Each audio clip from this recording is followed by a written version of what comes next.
आज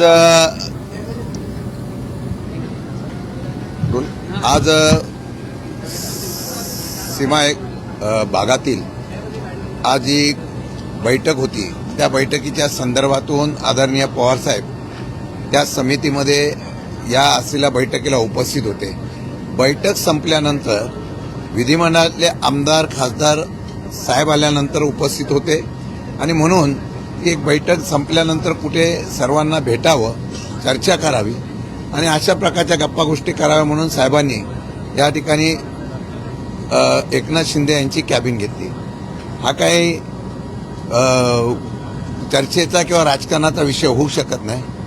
साहेबांना तिथूनच जवळून असताना उतरून जायचं असल्यामुळे त्यांच्या दालनामध्ये बसून आपल्या सर्व आमदार खासदारांची चर्चा केली आणि अधिवेशन चालू असताना आपला नेता आणि त्यांच्याबरोबर आलेल्या सर्व सहकाऱ्यांच्या बरोबर चर्चा करण्याचा तो एक भाग होता।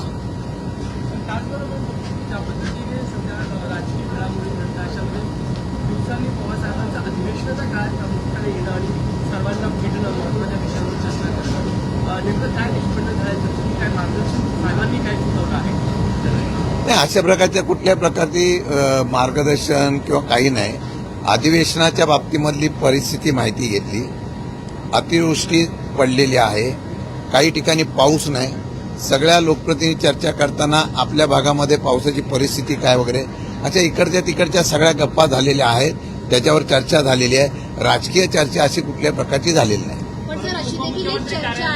ही सगळी बैठक होणं अर्थात हे काय योगायोग समजावं की हा सगळा काय सुनियोजित हा सगळा भाग आहे? काय होत आहे, गेल्या काही दिवसापासून मी रोज बघतोय की असं होणार आहे तसं होणार आहे। मी त्या दिवशीही सांगितलेलं आहे, पक्षाच्या अध्यक्ष म्हणून मी स्पष्ट शब्दात सांगितलं, अशा कुठल्याही प्रकारच्या ज्या चर्चा सुरू आहेत अशी कुठलीही चर्चा ना विलिनीकरणाची ना भाजपबरोबर एनडीएमध्ये जायची अशी कुठलीही चर्चा नाही।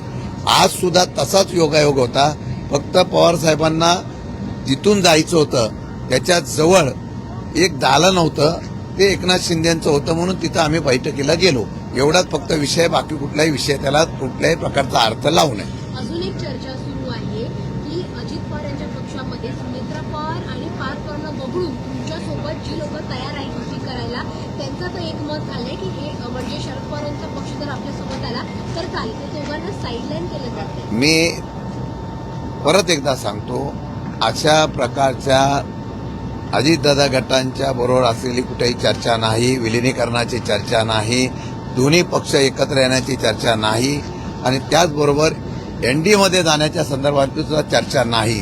हे सांगतोय मी, स्पष्ट शब्दाने सांगतो, तशी ज्या चर्चा आहेत त्याला कुठल्याही प्रकारचा अर्थ नाही। शिंदेसाहेब 34 वर्षानंतर अधिवेशन कालावधीमध्ये शरद पवार विधान भवनात येतात आणि त्यावेळेला रोहित पवार वगळता बाकी सगळे आमदार उपस्थित राहतात। रोहित पवार आजच्या दिवशी आणि आजच्या या बैठकीला, जी बैठक शिंदेसाहेबांच्या दालनात झाली, त्याला का हजर नव्हते? मला वाटतं की आझाद मैदानावर जे काही आंदोलन चालू आहे त्या आझाद मैदानाच्या आंदोलनाच्या शिष्टमंडळाला भेटण्याच्या संदर्भातून ते गेलेले होते, त्यामुळे त्यांनी या बैठकीच्या संदर्भात गैरहजर राहिले अशा प्रकारचा अर्थ काढू नये। मला वाटतं की सगळे आमदार आणि जे उपस्थित खासदार आज मंत्रालय विधिमंडळात होते ते सगळेजण उपस्थित होते, त्यामुळे रोहित पवारांच्या बाबतीमध्ये सुद्धा कुठला वेगळा अर्थ काढू नये अशी माझी तुम्हाला विनंती। रोहित पवार मांडतायत का गेले सातत्यानं काही दिवस त्यांचा मतप्रवाह एक वेगळा दिसतोय। नेत्यांना वगळून त्यांची सगळी आंदोलनं सुरू आहेत, पक्षाच्या नेत्यांना वगळून मी परत सांगतो, पक्षाच्या चौकटीत बसून सगळेजण काम करतील, काम करणार। त्यांनी जे आंदोलन केलं होतं ते पक्षविरहित केलं होतं। शेतकऱ्यांच्या असलेल्या आंदोलनाच्या संदर्भामध्ये जे आंदोलन झालं तेव्हा सर्व पक्षांना घेऊन केलं, पक्षाचा कुठल्याही प्रकारचा त्यांचा लोगो नव्हता किंवा बॅनर नव्हता, तरी सुद्धा आम्ही सगळेजण सहभागी झालेलो आहोत आणि जिथे जिथे पक्षाच्या चौकटीमध्ये आणि आंदोलन करत असताना किंवा निर्णय घेत असताना रोहित पवार पक्ष सांगेल त्याप्रमाणे करतील। बदलापूरमध्ये जी घटना, डोंबिवलीमध्ये जी घटना घडली, एकनाथ शिंदे यांच्या शिवसेनेच्या नगरसेवकाने डॉक्टरना मारहाण केली, अखेरीस त्यांना अटक करण्यात आली आहे। वारंवार बातमी दाखवल्यानंतर प्रशासनाने त्यांना अटक केली आहे, तिथेच मराठीने ती वारंवार बातमी दाखवली। मी आपल्याला खरंच सांगतो की कायदा सुव्यवस्था, आमच्या पाठीमागे कोणतरी गॉडफादर आहे, आमच्या मागे कोणतरी आहे अशा प्रकारची भावना ज्यावेळा लोकप्रतिनिधींच्या त्यांच्या कार्यकर्त्यामध्ये पदाधिकाऱ्यामध्ये होते, ही डोंबिवलीचीच घटना नाही तर महाराष्ट्रामध्ये रोज जर बघितलं तर कोणाला ना कोणाला तरी अधिकारीपासून कोणाला ना कोणाला तरी धमक्या, कोणाला तरी मारहाण ही सर्रास चालू आहे. आणि म्हणून मला वाटतं की काल त्याचा एक भाग डोंबिवलीमध्ये पाहायला मिळाला आणि विशेषतः महिला डॉक्टरवर सुद्धा हात उचलला गेलाय आणि त्याच्या संदर्भामध्ये कारवाई अधिवेशन चालू असताना जर भीती राखली नसेल तर मला वाटतं दुर्दैव आहे. तशा प्रकारची कडक कारवाई करणं गरजेचं आहे आणि अशा असलेल्या धारिष्ट जे वाढलेलं आहे त्यांना कुठेतरी चाप बसवण्यासाठी सरकार अपयशी ठरलेलं आहे. हा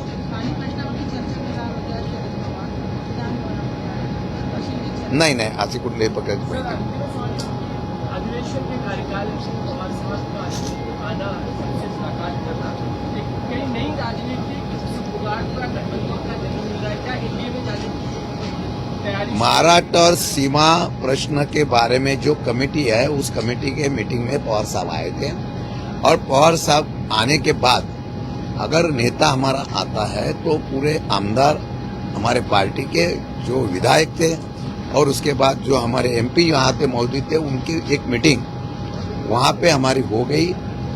अभी पवार साहब आज अधिवेशन के कार्यकाल में आए हैं तो अपने आप सब लोगों के साथ बातचीत हो गई है. उतना ही है, बाकी कुछ उसमें बाकी को कुछ एनडीए में शामिल होना, किसके पार्टी में विलीन होना, ये सब गलत बात है. आज भी हम है वहाँ पे है. मैं आज आपके चैनल से आपके तरफ से मैं बताना चाहता हूँ कि उस दिन भी मैंने कहा था कि हमारे कार्यकर्ता में संभ्रमावस्था निर्माण होती है, उसको रोकने का काम अभी आपको करना चाहिए. ऐसी कोई बात नहीं है, जो बात 2-4 दिन से चालू है ऐसी कोई बात नहीं है.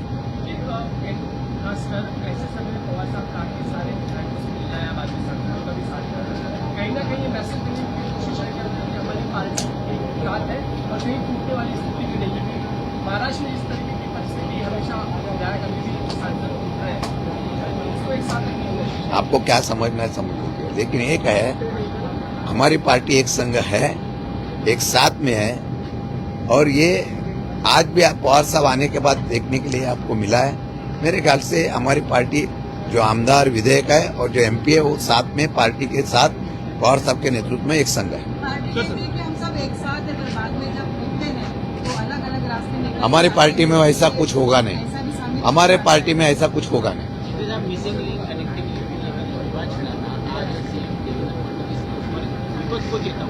उनका कहना है कि महाराष्ट्र की बदनामी करोगे तो छोड़ूंगा नहीं.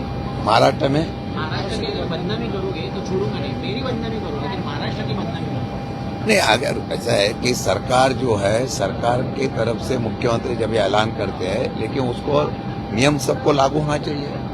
अगर मुख्यमंत्री बोलते हैं मैं किसको छोड़ूंगा नहीं, सरकार आपकी है, आप प्रमुख है, तो आप विधिमंडल में या बाहर ऐसे स्टेटमेंट देने की जरूरत नहीं है ना. अपोजिशन को जिस तरीके से आप कार्रवाई करते हैं बिना पूछ के, वैसे आपको करने के लिए किसने रोका है. सर, भाजप नेहमी अफवा पसरवते राष्ट्रवादीबद्दल, असं संजय राऊतांचं मत आहे. भाजप नेहमी अफवा पसरवत असते विलिनीकरणाबाबत. हे माझं आजही म्हणणं एवढंच आहे की विलिनीकरणाबाबत कोण अफवा पसरवतोय याची माहिती घेणं गरजेचं आहे. मी त्या दिवशी सुद्धा मला ज्यावेळेला पत्रकारांनी विचारलं तेव्हा मी स्पष्ट शब्दात राज्याचा अध्यक्ष म्हणून स्पष्ट सांगितलं होतं की अशा प्रकारची कुठली चर्चा नव्हती, विलिनीकरणाचा कुठला विषय नव्हता, हे स्पष्ट सांगितलेलं आहे. आता त्या बातम्या रोज कोण सोडतं याच्या बाबतीमध्ये खरं म्हटलं तर या पक्षाच्या असलेल्या लोकांमध्ये असमज पसरवायचा, गैरसमज पसरवायचा आणि एक वातावरण निर्मिती करायची, जे काम दुर्दैवाने करतात. याचाच अर्थ असा आहे की त्यांना आजही पवार साहेबांची भीती आहे. कोण विलीन होणार नाही राष्ट्रवादी एवढं याच्यावर ठाम आहेत संजय राऊत म्हणाले. परंतु ऐकलेले मोठे कोणते नेते जे आहेत, काही लोक आहेत ते मात्र त्या मतांशी सहमत आहेत विलीनीकरण. असं आहे की चर्चा कुठे होते. संजय राऊतांनी सांगितलं की आमची, आता माझ्या पक्षाची भूमिका मी सांगितलेली आहे, त्यांच्या पक्षामध्ये काय घालं त्यांनी त्यांची भूमिका सांगावी. मी माझ्या पक्षाची, बघा चर्चा करताना एखादा माणूस चर्चेला आला म्हणून निर्णय घेतला होत नाही. आमचा निर्णय घेणारा नेता तो पवार साहेब आहे, ते एकदम ठाम आहे आणि पवार साहेब निर्णय घेतील तो पक्षाला बंधनकारक असतो. भाजपा एनडीएमध्ये जाणार नाही हे सर्व दंतकथा आहे, कारण की भाजपा संपत चालली आहे असंही संजय राऊत म्हणाले. येणाऱ्या काळामध्ये सध्याची परिस्थिती बघता जनतेमध्ये असलेला रोष, जनतेचा आक्रोश बघितल्यानंतर 100% या असलेल्या परिस्थितीमध्ये काही वर्षानंतर भाजपा एकटी पडू शकते अशा प्रकारचं चित्र निर्माण होऊ शकतं. शेवटचं वर्ष सर, राष्ट्रवादीबद्दल अशी नेहमी चर्चा का समोर येते? राष्ट्रवादीची भीती, राष्ट्रवादी सगळ्या पक्षांमध्ये सगळ्यात भीती राष्ट्रवादीची सर्वांना आहे.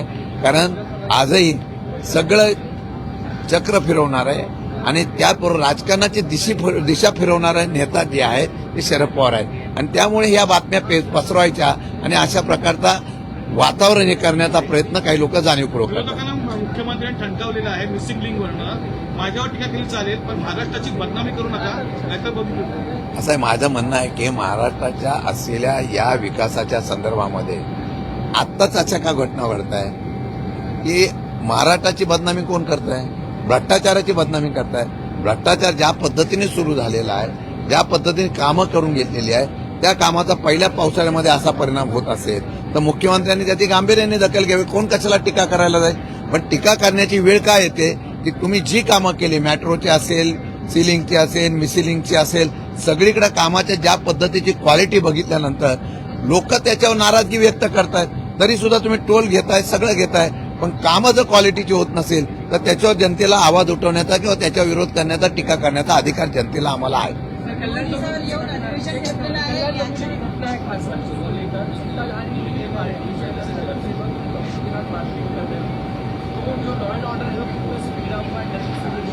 क्या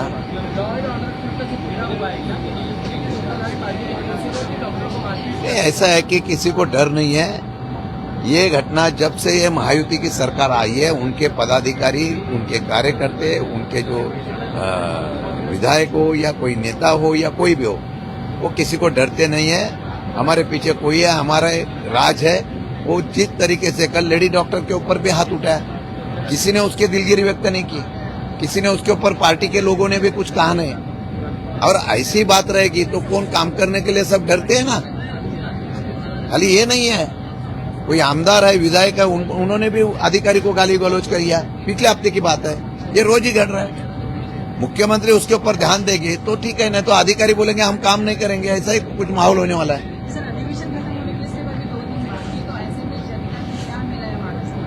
आप उनसे पूछिए जनता को क्या मिला है. अधिवेशन खाली 2 हफ्ते के लिए कर दिया.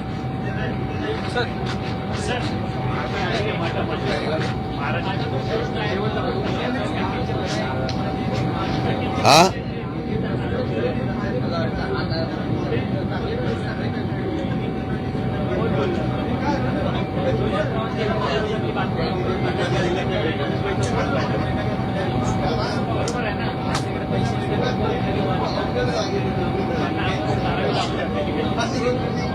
आज बैठकीच्या संदर्भामध्ये महाराष्ट्र सीमावादाच्या बाबतीमध्ये जी कमिटी केलेली आहे त्या बैठकीला पवारसाहेब उपस्थित होते. सगळे आमदार खासदार ज्यावेळेला इथे उपस्थित होते पक्षाचे, त्यांच्यावरच पवारसाहेबांनी आपला हितगुज करण्यासाठी बैठक घेतली. बाकी काही नव्हतं, राजकीय चर्चा नाही, काय नाही. योगायोगाने बाजूलाच कॅबिन एकनाथ शिंदेची होते म्हणून त्यांच्या दालनामध्ये बैठक झाली. बाकी त्याला राजकीय अर्थ लावू नये. परत एकदा मी सांगतो आणि परत एकदा सांगतो, विलिनीकरण ह्या त्या 2-4 दिवसापासून ज्या बातम्या आलेल्या आहेत त्या खोट्या आहेत. मी अध्यक्ष या नात्याने सांगतो, अशा प्रकारची कुठल्याही प्रकारची चर्चा नाही. आता ह्या बातम्या कोण उठवतं आणि का उठवतं याचा शोध पत्रकारांनी घ्यावा.